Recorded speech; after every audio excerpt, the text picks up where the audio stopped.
decorating at West Side Decorating Center, including a special going on right now on countertops. Stop in, visit them. And a good morning to you. Later on, we'll have open phones, talk about the events of the weekend. But today, we're going to start out talking about something going on in the city of Saginaw that's kind of neat. It's called the Great Mural Project, and with us to tell us about it, a couple of folks this morning. We say good morning, first of all, to Jamie Forbes. Good morning, Jamie. Good morning. How Thanks are for having you? us. Good. Also with us this morning is Cassie Zimmerman. Cassie, good morning. Hi, good morning. So I think maybe we need to start with an overview of what is the Great Mural Project and why. So the Great Mural Project was started with just a casual conversation in 2017, and it has grown now to dozens of murals in Saginaw. We are not artists, this a group of folks that organize, but we really believe that we want to beautify public spaces and really take advantage of underutilized places. And so we've also taken this time to try to really invest in the art scene in Saginaw. We've been able to install 42 murals in Saginaw over the last, 6 years. Yeah. 7 years. I guess 6 years, because our first mural was installed in 2018. Yeah. What was the first mural? So the first one was in downtown Saginaw. It says downtown Saginaw on the side of the Mason Building, which is at the corner of Genesee and Washington. Yeah, so that's considered a mural, even though it's sort of a signage kind of thing. Yeah, it's on panels. Yep. That's to protect the brick. Mm-hmm. It holds up better over time. And that initially actually was our thought. One of the other goals that we brought in was to involve the community in these murals. So they're not just privately, we pick a building and we pick what it's going to be like. We bring in the community in each of these murals to help so that they can have ownership in their community. And so the panels was a response to a couple things. One, that was our first building that we were going to put a mural on, and that is constantly at risk of demolition or at least redevelopment. And we hope it does get redeveloped. Yeah. And at the time we decided, the best choice of action would probably be to put panels on to, yes, preserve the brick, also to make so that if something happened to the building, we would be able to take that down and save that. But then it also allowed us to hire an artist who then could draw on these panels, the mural, in like a paint by number type of way. And we were able to have volunteers come in and help paint the mural. Oh, no kidding. Yeah. Yeah, there's actually some students from that project that have stayed involved and actually have done some really amazing things in Saginaw and count that as being a really influential moment in their community development. So well, it struck home with us because that was the home of WSGW Radio for many years, and there used to be the lettering WSGW on it. I don't think it's there anymore, but that used to be on that building. That's awesome. Yep. So you start out with a very basic concept, right? What's the biggest one that's been done? If we put aside Shine Bright, because that's kind of in a world all its own. Oh yeah, that's in a whole nother. It's the second biggest one in the U.S. Well, and Shine Bright really was not Great Mural Project. And it wasn't Great Mural Project. No. I was on the committee. I know. Yeah. Our two largest that we did were actually last year. We did a two-pronged approach that we were looking at Saginaw Past and Saginaw Present. So these are two murals that were installed last summer. They're facing each other. They're on Franklin, the block of Franklin between the Dow Event Center and East Genesee. So we have one mural on the, I guess this would be the south side of the Behringer Building, which is the building right next to the Joel Event Park. And then right across the Delta parking lot, across from this mural is another mural that was a tribute to Jim Leatherer, who was actually a civil activist in Saginaw. His family is still here.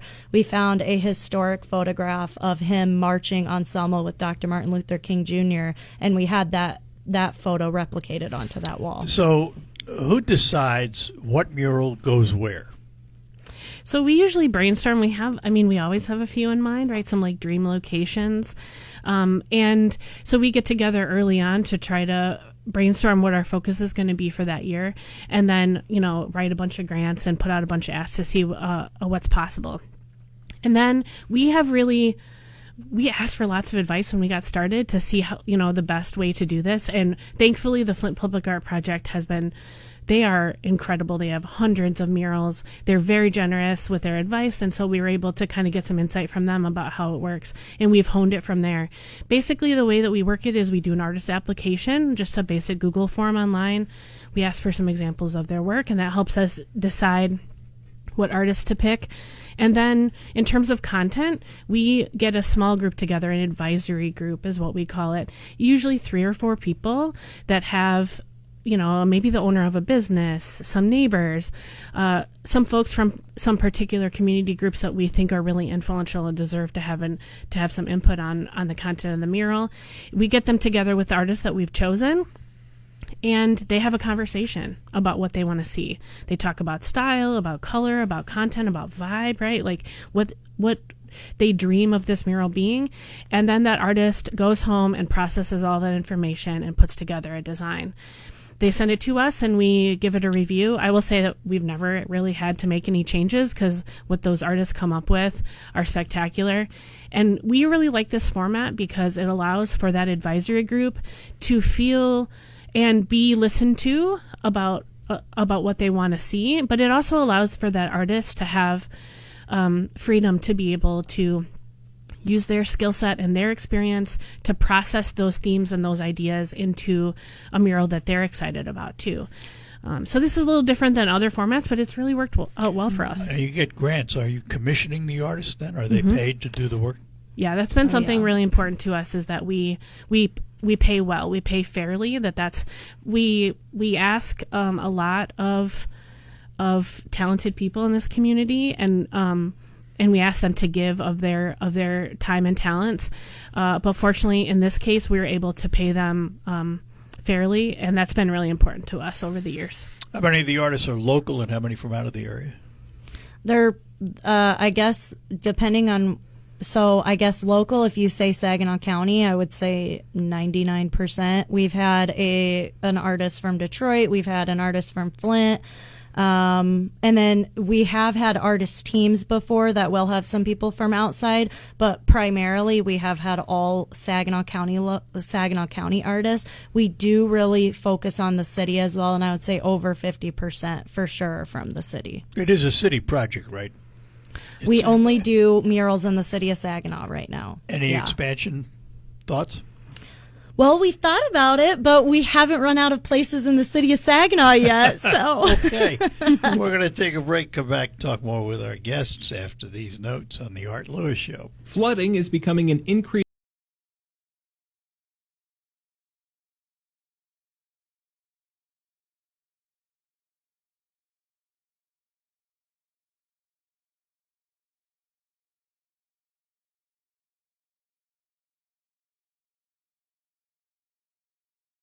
All right, we're back with you in studio with me, Jamie Forbes and Cassie Zimmerman. We're talking about the Great Mural Project in Saginaw.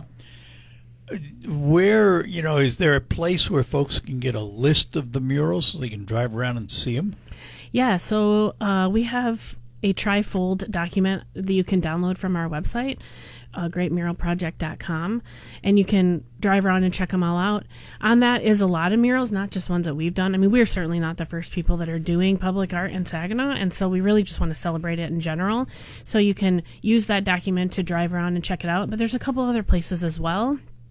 The Convention and Visitors Bureau, Go Great Lakes Bay, also has trifolds. They're even bigger than ours for Bay City, Midland, and Saginaw all, and that has a lot of information as well. Of course, there are a lot of duplicate information. And then also there's the Public Passport, which is a project of the Marshall Fredericks Museum at SVSU.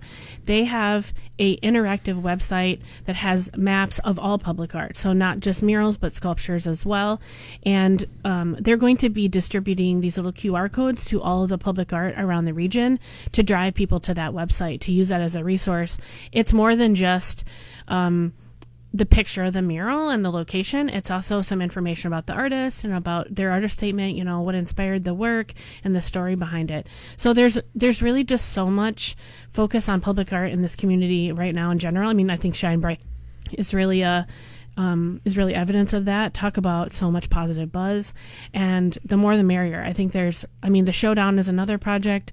There's just so much public art going on in Saginaw right now, and that's awesome. How'd the Memorial Cup help you out? There's been the mural on the side of the parking garage was great buzz too. There's we were just talking about a sculpture that's on the corner as well. There's so much good stuff going on. Devon Collins did one on the side of the Behringer building right by the Joel Event Park there. So just every day there's more stuff, and I think that just really contributes to a celebratory culture here in Saginaw of public art. Yeah, I know there's talk of putting another hockey mural on the other side of the garage. Yeah, fingers crossed. Fingers crossed, huh? Yeah. So, if someone has an idea for a mural, what steps do they need to take? No. Well, if somebody would be interested, they could email us at greatmuralproject.com. If they're interested, if they're an artist and they're interested in doing a mural, we do utility boxes as well, which is more of an easier way to get into painting mural artists. So if you are interested in that, please email us. And that email again? hello@greatmuralproject.com. Typically, from the time an idea comes along, how long till you see a mural on a wall? It's usually about, it kind of depends. So we need to find a location first. So that's really ideal, is that we get people reaching out to us with a wall that they have in mind for a mural that they can offer up. And then kind of ideas start flowing from there. So it depends if we have a space. Usually we have an idea for at least a year before it happens. I know you get your money from grants, but do you have other ways of getting money? Yeah, so on our website, there's a direct link to a form where you can donate. We also have a Venmo and a Cash App and things like that to be able to accept donations. We are under the Saginaw Community Foundation. We're so thankful that they are our fiscal sponsor, so that we don't have to worry about paperwork. We can focus on public art. And so they... you can always send a donation directly to them, and just note that it should go. Yeah. Yep. So tell me about the Sunday Fun Day Fresco Fest. Yeah, so speaking of the Memorial Cup, it did affect us. There was a lot of public art going on, but there was a lot less funds available for Great Mural Project specifically, which I think just went across the board. Everybody wanted to fund things specific for the Memorial Cup. So we decided to come back to the community because a lot of our grant applications were not awarded successfully. So we wanted to have an event to kind of at least have something that we're doing this year, but also be able to potentially raise some funds to hopefully feed into a mural project later on. So our event is this Sunday, July 21st from 3 to 9 at Morley Plaza. What's going to be there? We're going to have a series of different bands going on all throughout the day, and then we'll have 50-50 drawings. We'll have a raffle. We'll have a bunch of different art expeditions. So we'll have some people doing live paint. We'll have other vendors of folks selling their artwork. We'll have quite a few kids activities. We have some pretty interesting folks coming, some jugglers, some magicians, some bubble work folks, as well as some folks who will have painting opportunities for kids and adults, whoever is there, to be able to participate. But is there food?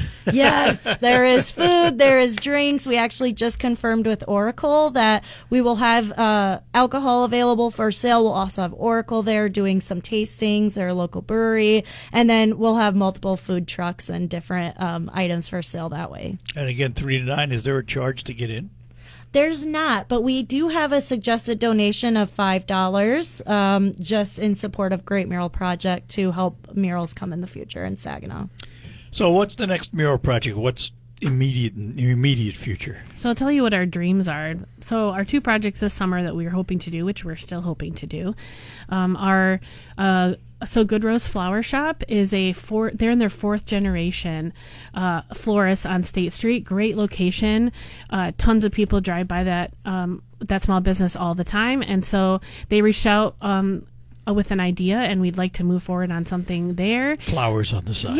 Yeah. Their idea actually is to celebrate milestones in people's lives that that involve flowers, which I think is a really beautiful Weddings vision. and all those things, yeah. Lots of celebration, right?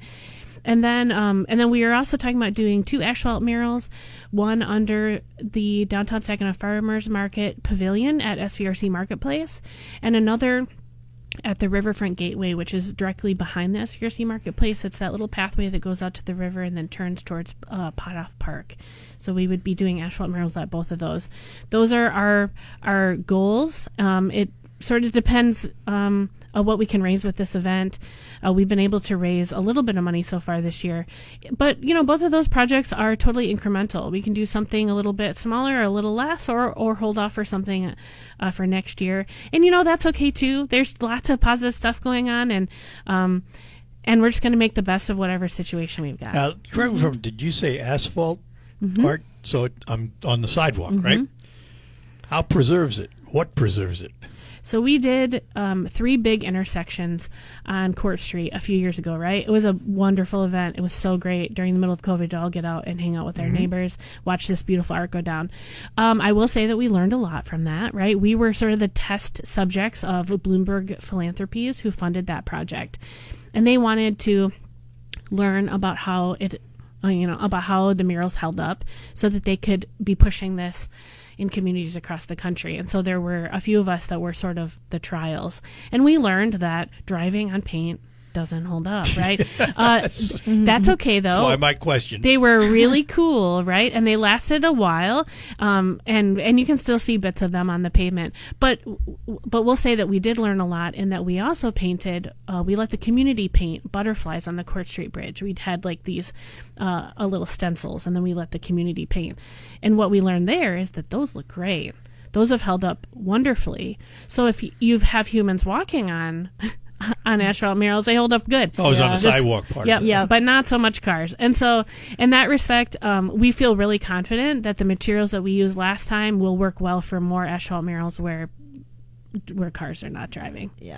Yeah. So that's how we're, if you drive over the Court Street Bridge, you can check out those butterflies. They look just as good, I would say, now as they did when we put them on. And so we feel good about trying it again, just not where cars drive. I agree. And really going on these walking spaces, we have some different opportunities to help people really be entertained while they're in this space. They're already going to be walking, so why don't we have some extra little things for kids to jump on? We could incorporate hopscotch and just different things like that keep them active and entertained and create more of that connection. We're always going back to muralize the entire sidewalk. Exactly. Placemaking, right? Yeah, and this riverfront trail that we have right along the river, I mean, it's a perfect opportunity, and the city's on board with us.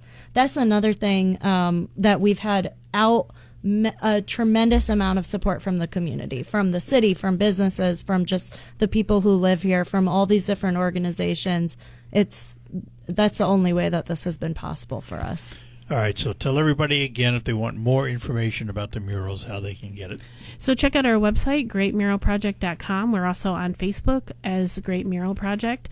And again, the event is the 21st, this coming Sunday from 3 to 9 p.m. And we'd love for more people to get involved in this project and see that and really work on making Saginaw more beautiful. At Morley Plaza, right next to the Temple Theater downtown. Thank you for that. Yes. Right? Ladies, thank you much. Thank you so much for you. having Good luck. us. Thank you. Good luck for beautifying Saginaw. It's a wonderful thing. Thanks for being with us. Thanks a lot. Thank you, Art. All right, we're going to take a break. When we return, we'll move to open phones for the remainder of the morning. Let me talk for a minute about our friends at right next to McDonald Ford, and I want to tell you about something called FrigiFresh that they have for you. Now, FrigiFresh is a hospital-grade disinfectant that's placed in your car's ventilation system, and it kills germs, molds, mildew, odors, and keeps you safe and keeps you healthy as you drive in your car. And it's available for like $20, and no appointment is necessary.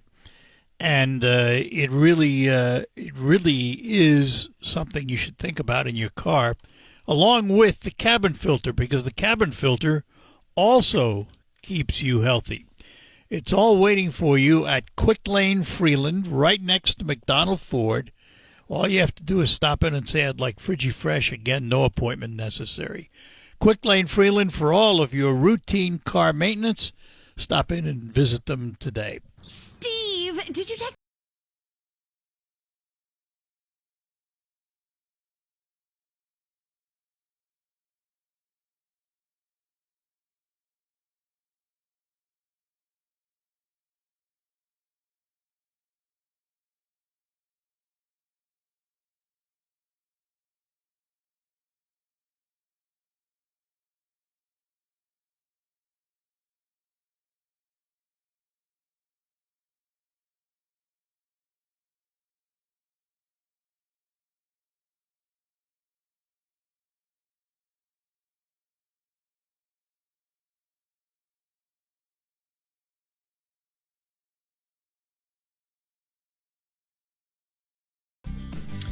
All right, we're back with you on the Art Lewis Show. We'll have open phones for the remainder of the program, right through 11:25 or thereabouts this morning.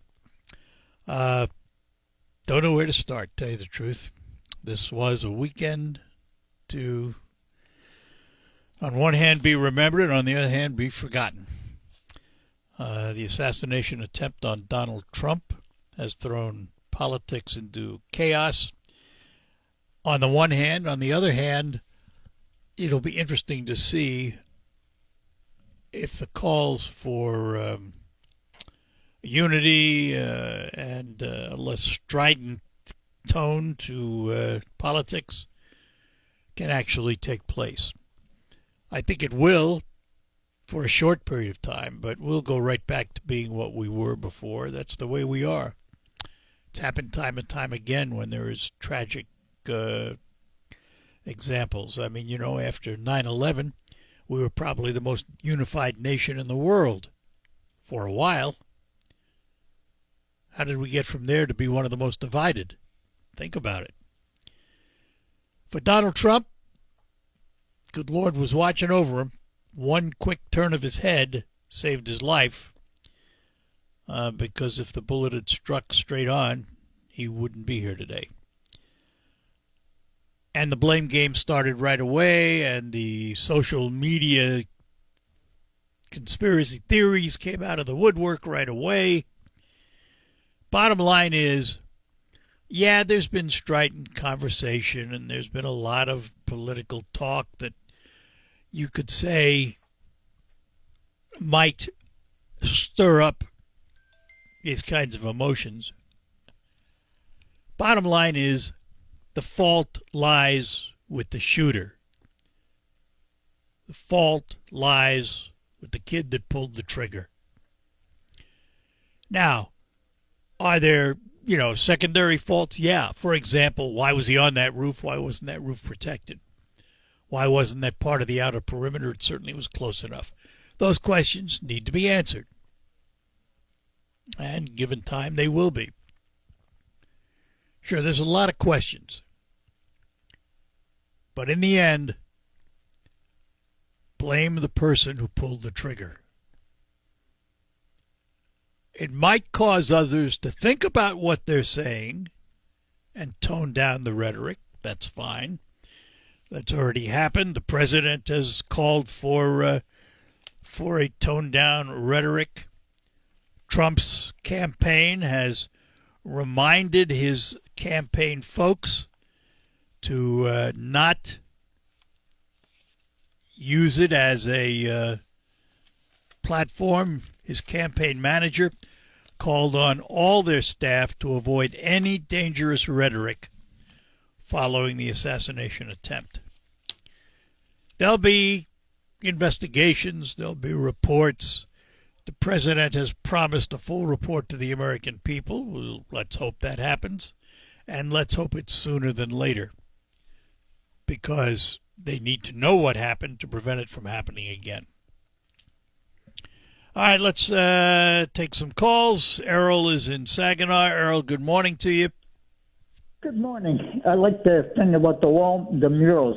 I've come a long way from the first time I got off a bus in Saginaw and thought that Coney Island was a banana split. So I made up my mind that's never going to happen again. Now, I think I might qualify as an artist considering how much stained glass I have all over the world. One of my stained glass pieces hang in the City Hall. There's another one hanging in the courthouse. It used to be by the elevator. Yep. It's upstairs in the boardroom.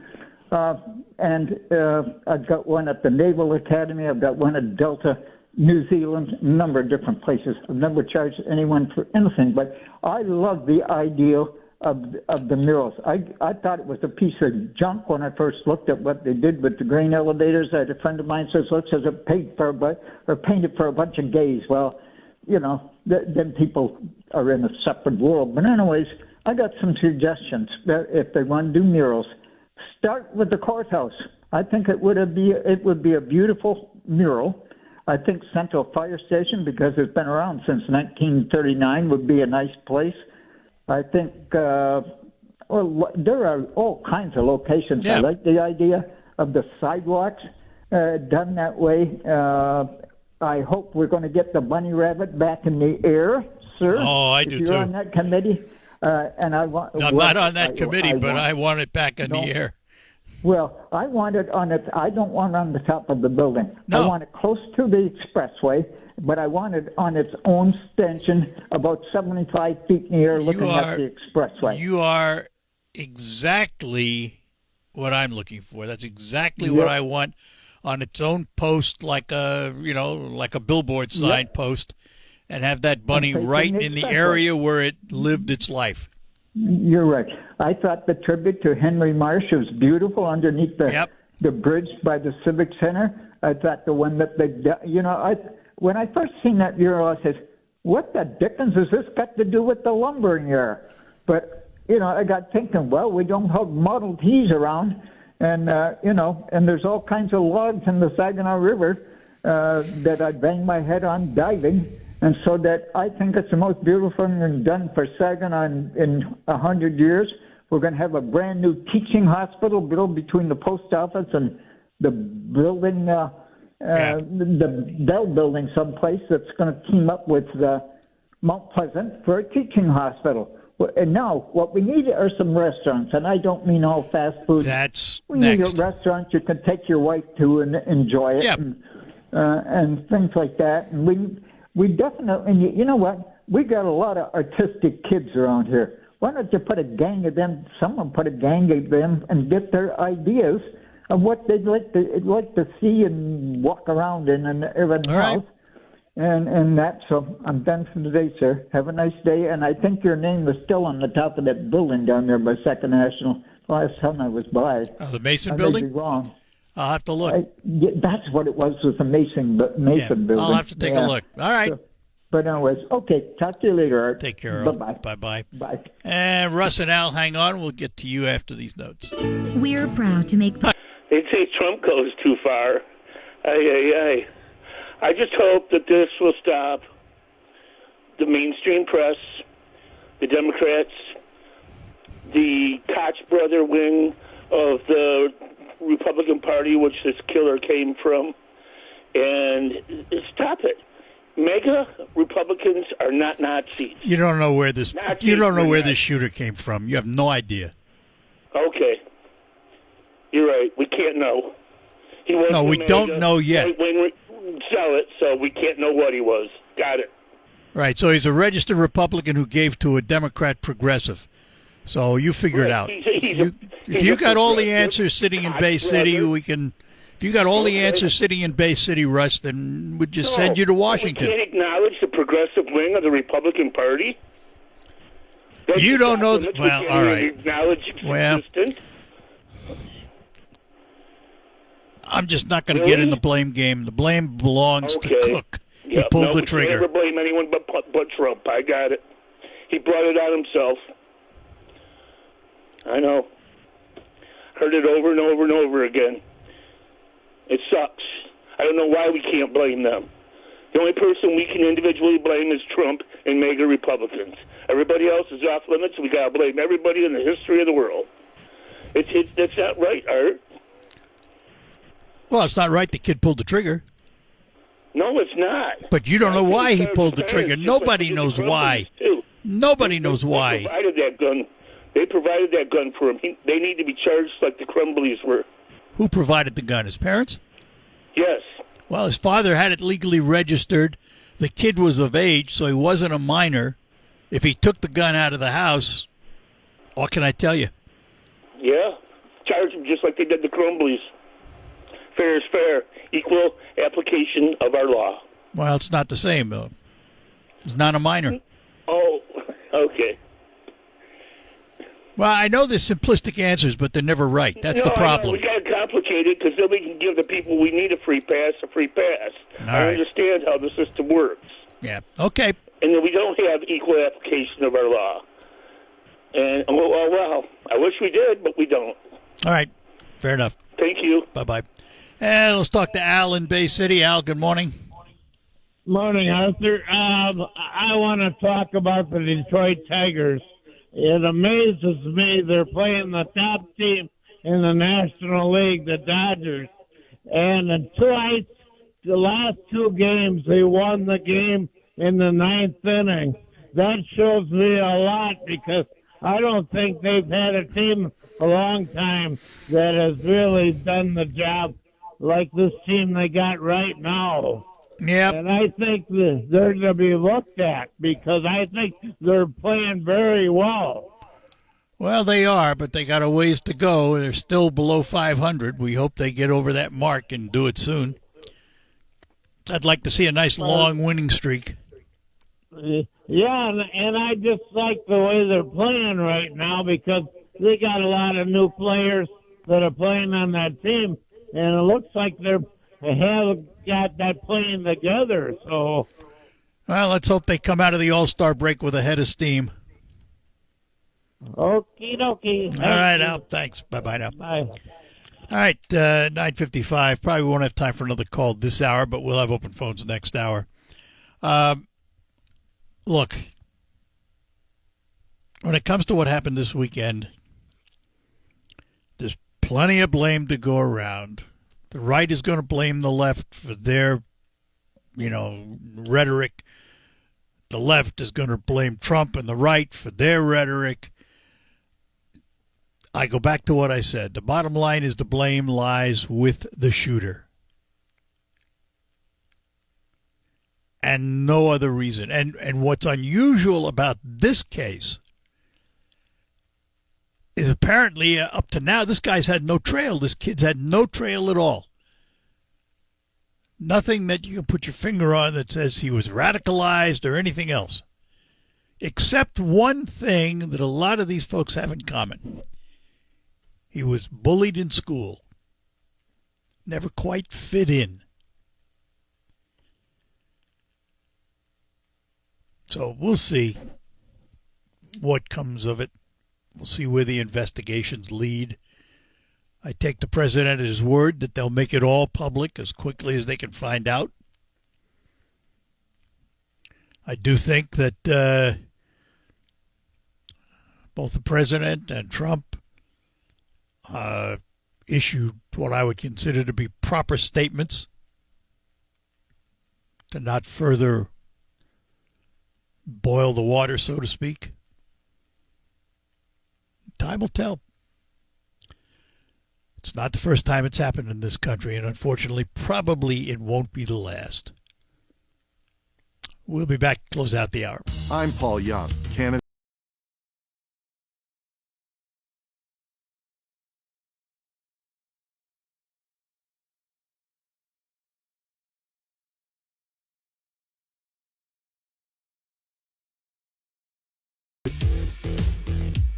All right, we're heading up toward the top of the hour here on WSGW. We'll have more open phones next hour. But before that, we've got news from CBS. They'll bring you up to date on the nation and the world. Then we turn our attention to the region and the state. Michael Percha brings you all the news there. After the news, we'll be back. Talk to you then. Broadcasting from the today in Milwaukee, and no doubt security procedures are going to be a key focus. I'm Matt Piper in Milwaukee. Officials here saying security is as tight as possible ahead of this week's events. President Biden says he has spoken to agency heads. I've directed the head of the Secret Service to review all security measures for the Republican National Convention. Audrey Gibson-Caccino is the RNC coordinator for the Secret Service. We are confident in these security plans that are in place for this event, and we're ready to go. It's been an 18-month process. Today, the head of the Secret Service assured security has been reviewed and strengthened for the convention.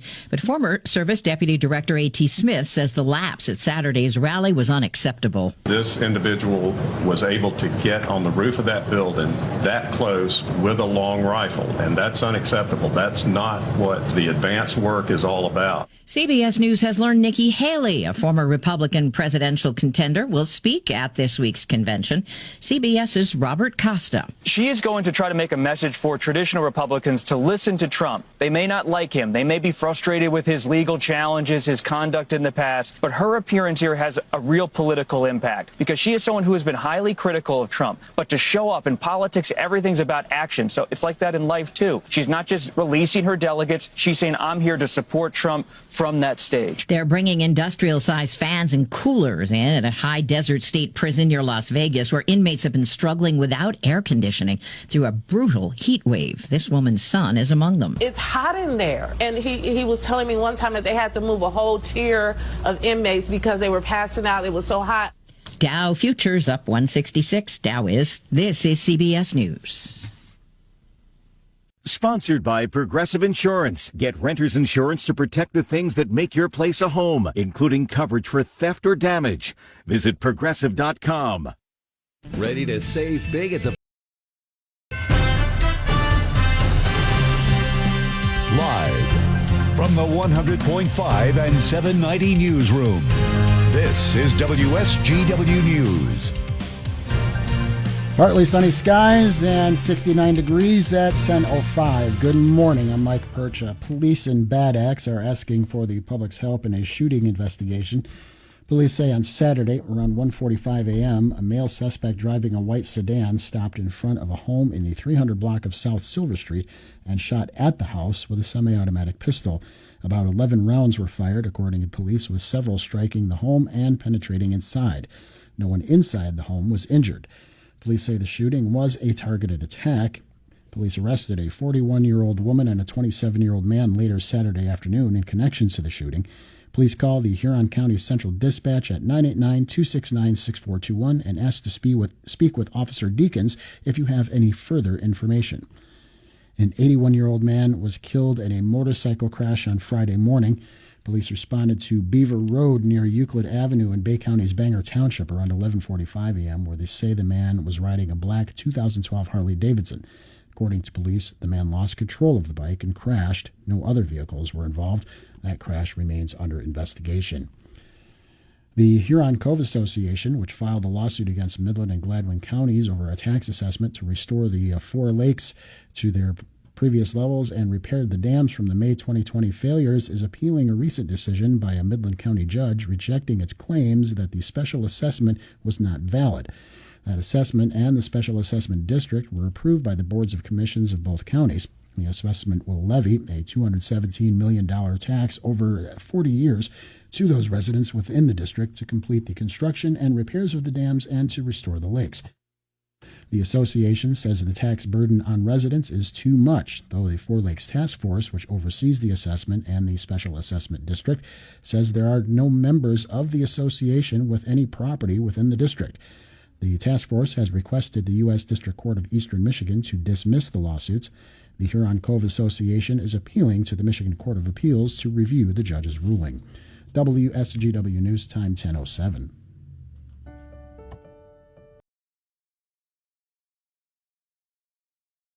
WSGW News Time 10:08. The weather forecast is coming up.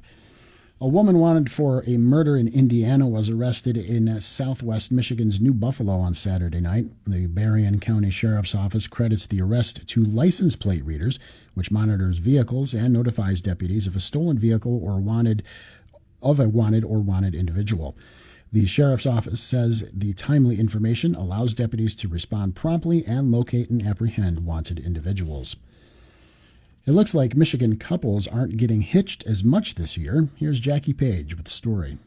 In a significant blow to the Michigan wedding industry, recent research conducted by badcredit.org says that an estimated 17,000 couples in Michigan will not be tying the knot this summer because of poor credit.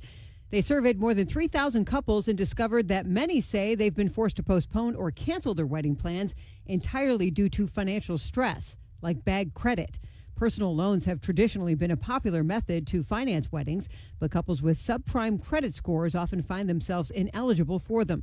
With inflation and mounting costs adding to the issues, many couples are now reconsidering their options. Jackie Page, the Michigan News Network. A wreath-laying ceremony was held outside the Gerald R. Ford Presidential Museum in Grand Rapids Sunday to honor what would have been President Ford's 111th birthday. Congresswoman Debbie Dingell spoke at the ceremony, saying her late husband, Congressman John Dingell, worked across the aisle with President Ford, saying they respected each other, worked together, socialized together, and got things done for Michigan and the country. WSGW News Time, 10:10. I'm Mike Percha.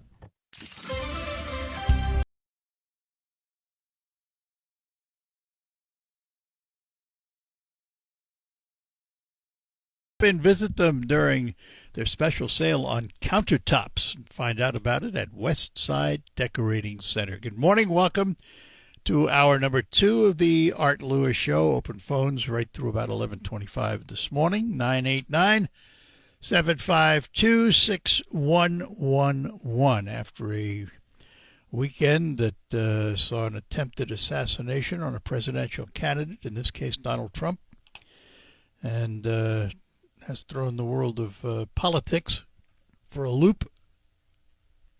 We'll see if things change. As I said in the first hour, we have a short memory in this country. We all unify at certain times, and a few weeks later, it's like nothing ever happened. So we'll see what happens this time. Anyway, we got callers waiting, so we'll begin. Scott's in Saginaw. Good morning, Scott. Morning, Art. First, I'd like to start by acknowledging God in all of this and just say he is God and he was protecting the people. Unfortunately, somebody did die, but I believe that was divine intervention that protected Trump's life. Now, with that being said, I agree that ultimately whoever decided to pull the trigger is the culprit. But I'd like to look at a few things that led up to this. Not saying that we're directly involved, but we're leading up to it. There's a guy named Democrat Thompson. He's our ranking member of Homeland Security, ranking member. And back in April, he and several other Democrats put forth legislation to strip Donald Trump of any Secret Service protection. Never been done, but they tried to do it. Yeah, unfortunately failed. The other day, we know Joe Biden himself out on the campaign trail said Donald Trump needs to be put in the bullseye. Yep. A couple days after that, Mayorkas was asked about the Trump rally here. They said, can we get some drones and more protection? Mayorkas denied any help. Yep. The day before the shooting took place, the very spot where the shooter was identified as an actual hot spot where a drone would have covered it, but yet the spot was opened the next day for the shooting. And that's got to me, of all the questions out there and all the blame we can point fingers at, that question to me is the biggest question on the table. If that roof is identified as a potential threat place, why was it not covered? I cannot for the life of me understand. And my history, my father was a special agent Treasury, and when the President of the United States would come to New York City, he'd find himself on a rooftop. And I cannot for the life of me understand how they keep a roof that close, certainly within a scope's ability to shoot. And this kid was not a good shot. He wasn't on the rifle team because they said he was a bad shot. So it baffles me. I don't understand it. I don't know. Well, all I know is it was opened. And after the shooting, back to Representative there, Thomas, who is our ranking member of Homeland Security, one of his aides put on Facebook, this is a quote. She says, "I don't condone violence, but please get you some shooting lessons so you don't miss next time." Yeah, well, that kind of stuff, there's no place for that. But this woman is working in one of the highest security offices of America. Yeah, well, I'm and this hoping is somebody. What she's saying. I'm hoping somebody takes some action with her and she doesn't work anymore. Well, Because both fired sides have asked for a tone down of the rhetoric. But this Biden, is what was done there, Art. I understand that. But this is the ranking member, and they're trying to strip this man of protection. And then somebody in his staff says, "You got to get some shooting lessons so you don't miss next time. We open the door for you," is what I'm hearing. So that's what I hear this woman saying. We opened the door for you, and you dumb people missed it. As we go back to the beginning, it's still in the trigger finger of the shooter. It is. Nobody else pulls that trigger. Both sides have had rhetoric which could be condemned. But it's a sad commentary. Although it's certainly not the first time we've had presidents assassinated. We've had other members of government shot. It's certainly not the first time, and the reality, unfortunately, is it won't be the last. Some nut will come along again and try and take a shot at somebody else. Well, these guys are going to be very desperate now because the case in Florida just got thrown out. Yes, it did, didn't it? All right. I'm glad you mentioned that. I was going to bring it up again. Good. Yeah. She threw it out because Jack Smith was appointed unconstitutionally, is what the judge said. Wait a minute. You're saying these Democrats did something wrong again? Let's leave it there, Scott. All right. I'll talk to you, Art. All right. Take care. Bye now. And here's Paul in Saginaw. Paul, good morning.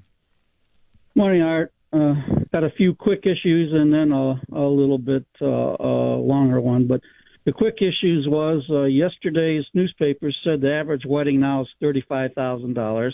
Who can afford that? The other quick issue is that the shooter looks strikingly like Democratic Senator Elizabeth Warren. Oh, come on. He does not. He does. He does look like Elizabeth Warren. He does not.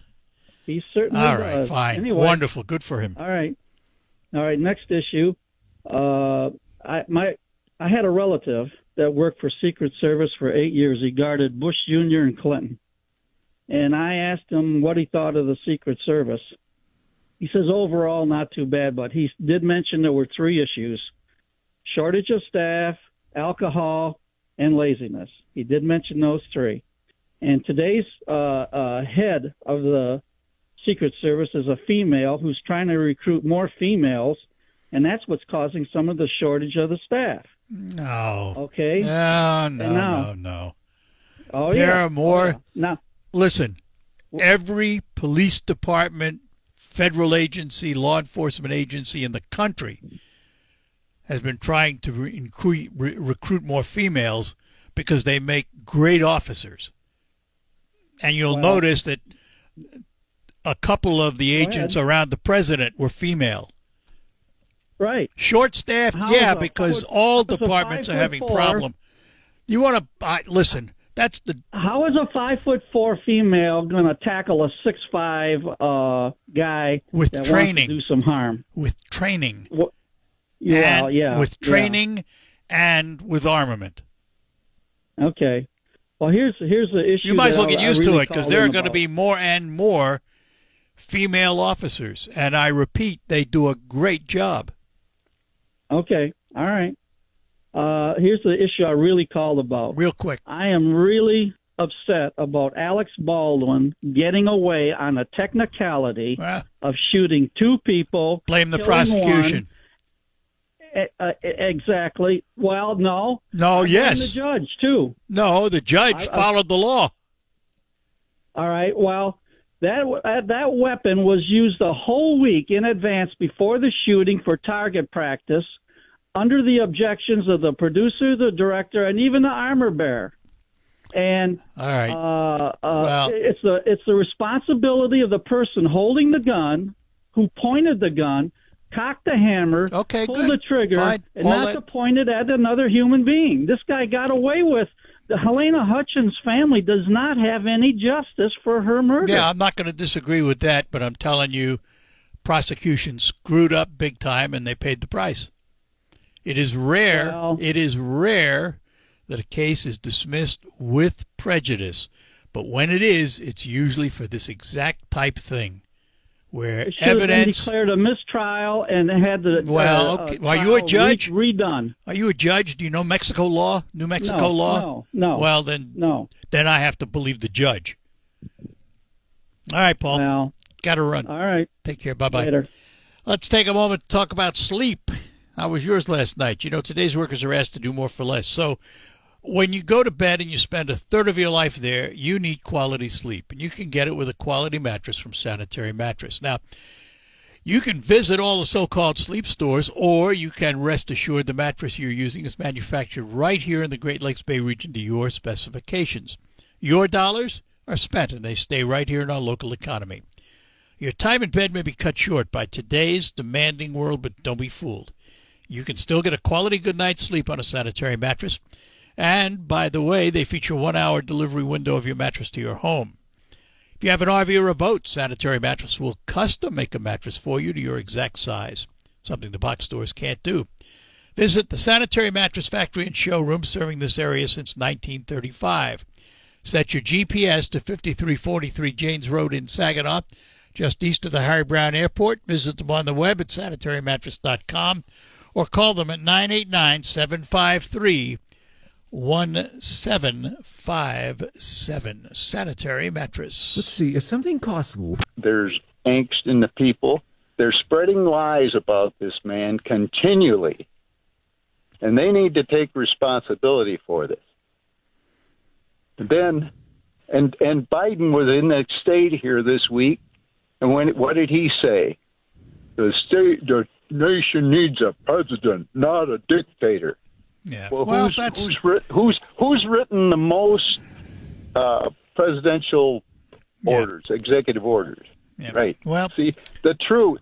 If the media would tell the truth, we'd be a whole lot better off. And then this. Well, let me ask you a question. How do you find out about what you think is the truth? I go to different sources, and I have to evaluate by actions. Fair enough. That's what I wanted to know. That's right. I mean, when Trump went into the presidency, we were from 2003 to 2016 in Iraq, and they could not control ISIS. They controlled 42,000 square miles. And in 2 months' time, Trump took the handcuffs off our military, and they wiped them out and cleaned the place up. Every week, every few days, we were hearing about a bombing here or there in Iraq and people getting killed. They were bombing in Syria. Every night on the news, you saw little kids crying, and all blood, and their parents are dead. That stopped when Trump got in there. And in Afghanistan, he got tired of going over there to Dover base and receiving the wounded, and he figured it out. He said, if I get them guys to stay in place, I won't have to go over there and face that and have to face those families' losses. See, he was the best president in my lifetime. All right, and the media are against him, and it's the military-industrial complex. We stop looking at Biden and stop looking at Trump. Look who's running the country, because Biden obviously isn't, and they know if Trump gets back in there, good things are going to happen, and they're going to lose money, and they don't want it. Could be. All right, Bob. Appreciate the call, as always. Thank you, Art. All right. And now we talk to Carl in Saginaw. Carl, good morning. Good morning, Art. Yes, if the media just told the truth, I agree with your last caller. Yeah, but the truth by whose side? Which truth? Whose side? Yeah, exactly, Art. if you go to a couple of websites that already agree with what you say, you're just confirming what you already believe. Yeah, that's true of Democrats and Republicans, just so we understand. Right. Okay. But let me just interrupt here for a second. It's one thing to go to websites and social media. It's another for what you look at as mainstream media that are supposed to be reporting the news to be biased. And it's on both sides. Don't get me wrong. It's on both sides. It is. But just understand that that's the nature of the beast today. It's different. You know, it used to be in the days of newspapers, you read the newspaper for all the news, and if you wanted the just when I finish, then you can talk. You ready? Well, finish. You went to a newspaper, you read the news, and if you wanted to know the opinion, you went to the editorial page. You knew where the difference was. I'm not so sure that's true today. Well, I think it is if you just pay attention between news and opinion. I don't think it's that hard to tell the difference. But as far as this ruling from Judge Cannon, she's throwing out the law that authorizes a special prosecutor. This has been challenged before. It's never been withheld. She's probably going to get overturned on this, and that'll be her third strike where the appeals court has overturned her. Well, when they do, call me back and tell me that's what happened. Right now, it's speculation. Well, I'm just saying there's a good chance that she could be removed from the case. I would say I don't know if she's biased or incompetent, but she obviously or right. You know, or right. You don't know. Well, I do know. No, you don't know. This law has been. Are you a constitutional lawyer? Before. Not in the same way. Law has been challenged not in the before. exact same way. All right. So should Hunter Biden's case be thrown out because there was a special prosecutor there? I don't know how that special prosecutor was appointed compared to how Jack Smith was appointed. It's two different cases. Yeah. One ruling doesn't impact the other ruling. It's the special prosecutor law, Art. And she's saying it's unconstitutional. So we're going to she's saying he was appointed unconstitutionally. Okay, fine. You bend over backwards to take their side, if that's what you want to do. bending over backwards to be honest about what I heard. And words are important. She didn't throw out the special prosecutor law. She only ruled on one appointment. Period. Okay, we'll see if yes, we will. Appealed. If it's appealed, we will see. Yeah, well, and I think she is going to get overturned. And I think she won't, so we'll find out. Okay, all right, fair enough. Good enough. Take care. Bye-bye now. And here's Mike in Thomas Township. Mike, good morning. Hey, good morning, Art. There were at least 5 women on his detail at that, because I counted that many, and there may have even been more. And they were directed, they can't wear red ties because it's too close to associating with Trump. So their boss gave them orders that they weren't allowed to wear red ties. And but I thought they did a fairly decent job of that. They sure got on his, covered him real fast. 2 of the people were right on him almost instantly. And I was kind of, that bothers me that, but I'm not surprised that you start seeing attempts, for assassinations because of the social media, the media, both parties, talking so angrily about their opponent, and that entices people. And some people are just, that's all they need is that little teeny spark to get them going. I'm just glad that, this time, God was on his side, and he turned just at the right time. But, and I don't know, that just, you're right. I mean, when I listen to you, I like how you go at it. You're one of the few commentators that is fair with his commentations. And but I listened. I watched Fox. I watched NBC, ABC, CBS. I watched a lot of the different news. And of course, with this, the assassination attempt, they were right on it. And it neutralized all of them, too. I mean, the coverage was about the same. The opinions were about the same. Yep. So, and that's what happens in these things. But unfortunately, it wears off, and then we go right back to where we were. Well, I know that Biden pulled his ads for the day because they were very inflammatory. Most of his were.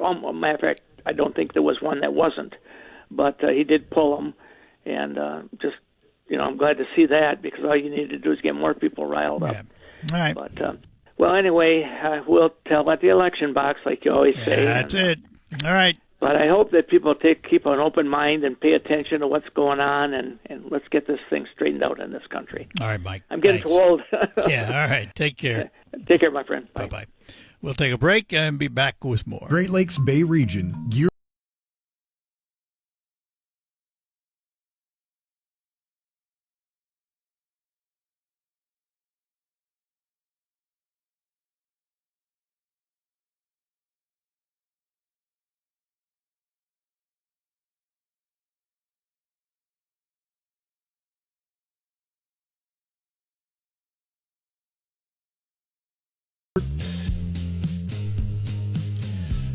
All right, we're back with you on the Art Lewis Show. And let's talk to Mark this morning. Good morning, Mark. Good morning, Art. How are you, sir? Good. Almost a very sad day in America today, but unfortunately it didn't happen. That situation to me looked like, after watching interviews right after it happened, was a preventable. I guess they looked at Butler County or the neighboring county for help as far as getting regular police officers to secure the facility in the perimeter. However, that didn't happen because there was a shooter. But when they interviewed the one gentleman with looks like he had a Trump hat on with some funny hair, he talked about how they kept screaming that, hey, there's a shooter on the roof. They talked about how they watched him climb up the side of the building in the back of the building. And when they did get police officers, it was understood that they just ran around the building and didn't go on top of the building. That's not totally true. One police officer climbed the wall, had his hands on the roof to pull himself up. When he did, the shooter pointed a gun at him, so he did the proper thing, because he had his hands were on the roof. He couldn't get his gun or anything, so he had to drop off. And that's when the shooter turned and shot. Yeah. So we're still talking about a preventable. Well, preventable, yeah, but, everything is preventable in hindsight. Question is, was there an absence of judgment on the part of the Secret Service that let this happen? That I can't tell you. I can only tell you that I was surprised that building wasn't covered. Right. No drones in the air, which could have been a preventable had there been a drone in the air. More security detail could have made it a preventable. We can sit here and we can name all the preventables, but they didn't happen. Sure. Yeah, I'm just trying not to go down the media route and blame somebody. I'm just trying to put it as a preventable. And just point out things that could have been helped to prevent this situation.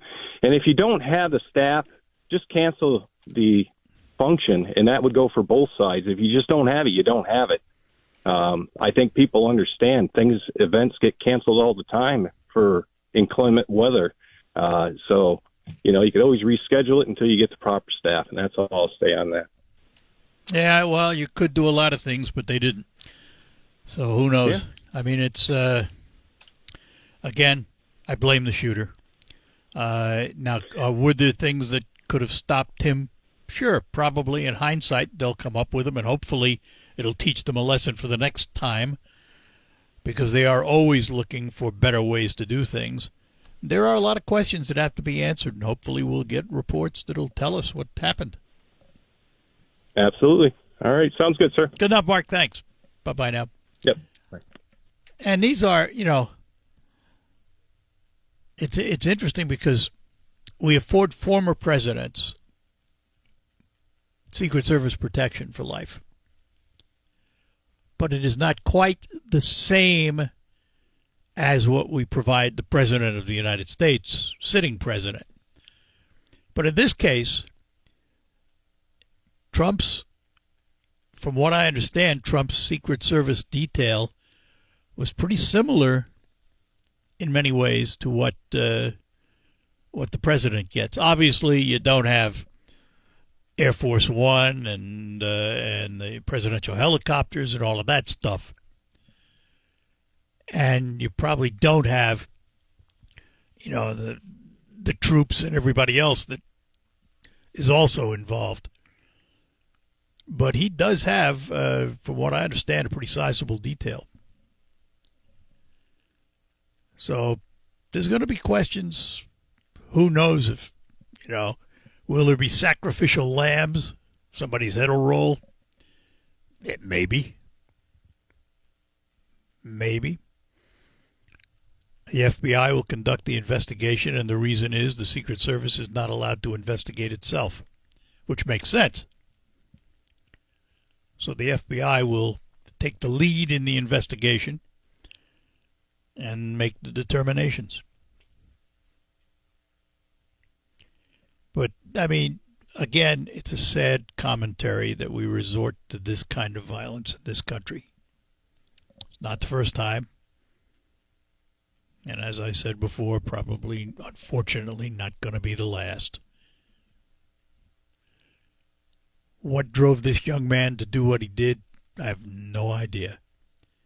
And apparently he doesn't have a history that's traceable to show any radicalization. So determining a motive will be a difficult task. All right, we'll take a break and come back, and we'll get to Jim and Hemlock when we return. Now over to Christine.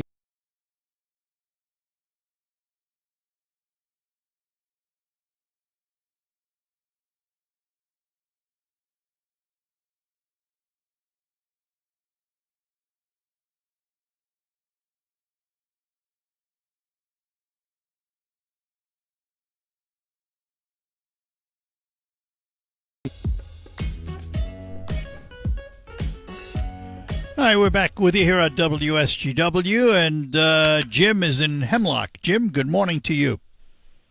Hi, Art. It's Tim. T-I-M, Tim in Hemlock. Yeah. But anyway, doesn't matter. Jim, Tim, whoever, whatever. Him. Yeah, this guy. Anyway, we're talking a lot of, you and I have talked about democracy and how Trump affects democracy. And again, you said you don't know. And, I don't agree with you, so we won't go through that.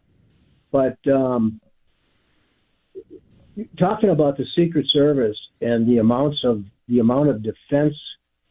defensive work that they have to do to protect a president or a presidential candidate, it's an enormous situation, especially when you have an open air event that's planned ahead of time and people know where this situation is going to occur. And although this guy didn't have a U.S. military sniper weapon, he had an AR-15 style weapon, and he wasn't a marksman, apparently, from what the reports indicate. Yeah, no, as a matter of fact, he was denied place on his high school shooting team because they said he was a bad shot.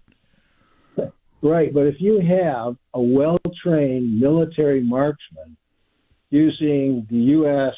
sniper rifle, the M2100 is the most recent one, with the ammunition meant for it, you can be as far as 3 miles away and hit your target. Yep. Mike Avery has a guy on all the time, and that's his passion is long range shooting. And I think the last successful shoot I heard was over 4 miles, if I'm not mistaken, which is amazing when you think about it.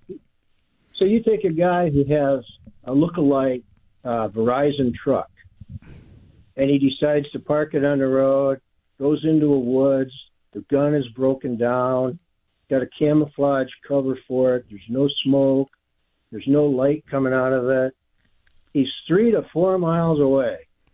He can hit somebody. So, there's a lot more to think about this stuff. Yeah, but that's you've simplified it. It's not quite that simple. It takes a lot of mathematics and all kinds of other things to make that bullet hit. It's not quite as simple as that. This guy's trained, and who's going to pay attention to a Verizon truck or a Bell or anybody? Yeah. Here's the thing: in talking to, and I have friends who are agents, and my father was one. They will all tell you to a person, the hardest thing to defend against is the lone wolf. Yeah, this guy acted alone. If he's not talking to somebody else, yep, he's not giving any impression of anything. Nope, didn't get on anybody's radar. No, and then you got an open-air event. I mean, that's the thing with the Kennedy assassination. They put the map down. They put everything where he was going to go. They said, this is where he'll be. And anyway, I just wanted to throw that in. All right. Good enough. Take care, Thank Jim. You, Art. You bet. Bye-bye. Yep. And here is Ann in Saginaw. Ann, good morning. Yeah, hi. We've heard nothing but for a couple months now that Trump is a threat to democracy. Well, the way I look at it, we've been living under a threat to democracy for 3.5 years. In that, Dems refused to have a regular primary. They withheld a possible candidate for even being voted for in any way, shape, or form. They refused to give him Secret Service protection. No, they didn't. And then they No, they didn't. No, they didn't.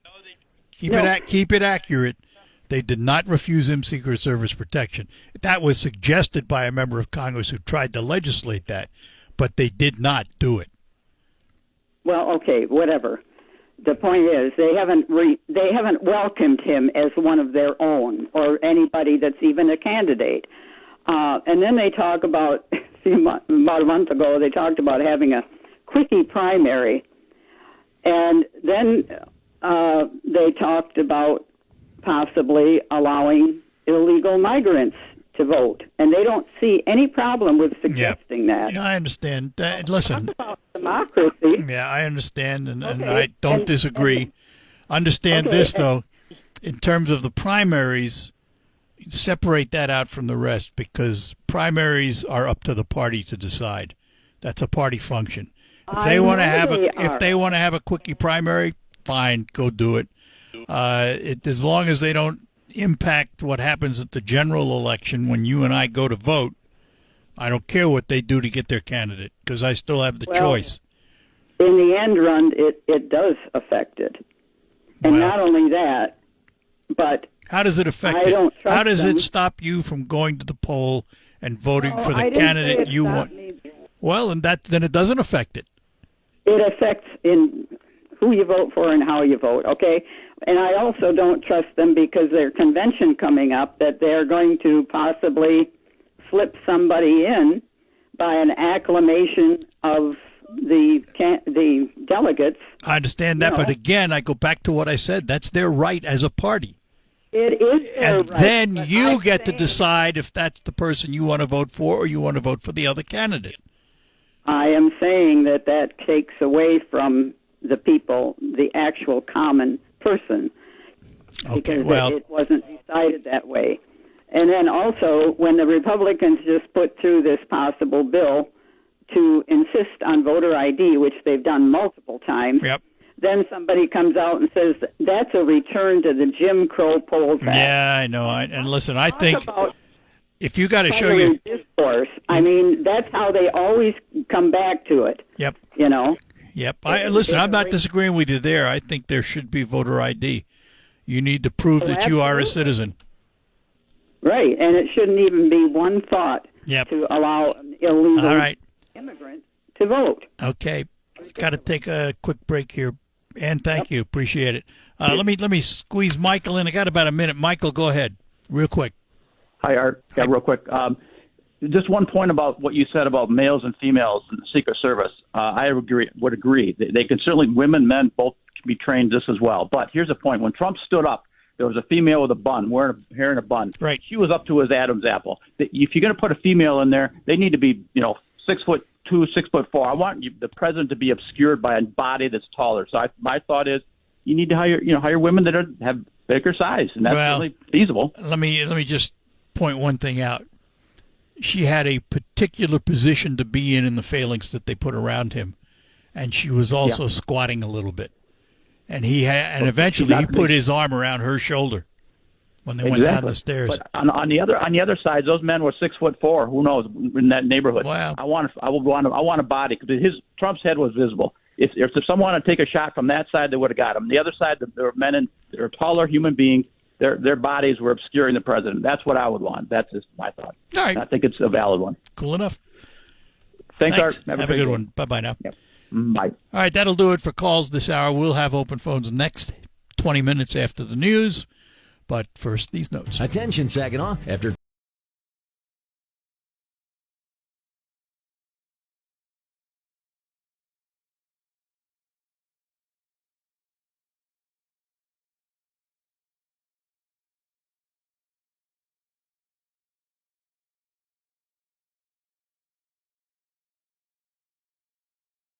That'll do it for the Art Lewis Show for today. We'll be back tomorrow with lots more, of course.